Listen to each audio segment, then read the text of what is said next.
ನಮಸ್ಕಾರ ಸ್ನೇಹಿತರೆ, GPSTR HSTR land ಸರ್ವೇವರ್ ಕ್ರೈಸ್ ಎಕ್ಸಾಮ್ನ ವಿಜ್ಞಾನದ ಪ್ರಶ್ನೆ ಮತ್ತು ಉತ್ತರ. ಸ್ನೇಹಿತರೆ, ಇವತ್ತಿನ ಮೊದಲನೇ ಪ್ರಶ್ನೆ, ನಿರ್ದಿಷ್ಟ ಗುಣವಿರುವ ಜೀವಿಗಳು ಜೀವ ಸಮೂಹವೊಂದರಲ್ಲಿ ಹೆಚ್ಚಾಗುವ ವಿವಿಧ ರೀತಿಗಳ್ಯಾವುವು?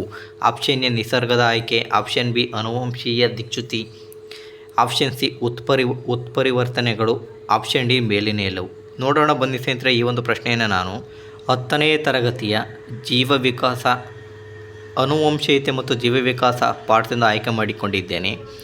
ನಿರ್ದಿಷ್ಟ ಗುಣವಿರುವ ಜೀವಿಗಳು ಜೀವ ಸಮೂಹವೊಂದರಲ್ಲಿ ಹೆಚ್ಚಾಗುವ ವಿವಿಧ ರೀತಿಗಳ್ಯಾವುವು ಅನ್ನೋ ಪ್ರಶ್ನೆಗೆ ಸ್ನೇಹಿತರೆ ಉತ್ತರ ನಿಸರ್ಗದ ಆಯ್ಕೆ ಸರಿಯಾಗುತ್ತೆ. ಮತ್ತು ಅನುವಂಶೀಯ ದಿಕ್ಚ್ಯುತಿಗೂ ಕೂಡ ಕಾರಣ ಆಗುತ್ತೆ, ಉತ್ಪರಿವರ್ತನೆಗಳು ಕಾರಣ ಆಗುತ್ತೆ. ಹಾಗಾಗಿ ಈ ಒಂದು ಪ್ರಶ್ನೆಗೆ ಸರಿಯಾದ ಉತ್ತರ ನಿಸರ್ಗದ ಆಯ್ಕೆನೂ ಕೂಡ ಸರಿಯಾಗುತ್ತೆ ಸ್ನೇಹಿತರೆ. ಅನುವಂಶೀಯ ದಿಕ್ಚ್ಯುತಿನೂ ಕೂಡ ಕರೆಕ್ಟ್ ಆಗುತ್ತೆ, ಉತ್ಪರಿವರ್ತನೆ ಸರಿಯಾಗುತ್ತೆ. ಹಾಗಾಗಿ ಆಪ್ಷನ್ ಡಿ ಮೇಲಿನ ಎಲ್ಲವೂ ಕೂಡ ಇದೆ. ಹಾಗಾಗಿ ಆಪ್ಷನ್ ಡಿ ಸರಿಯಾದಂಥ ಉತ್ತರ.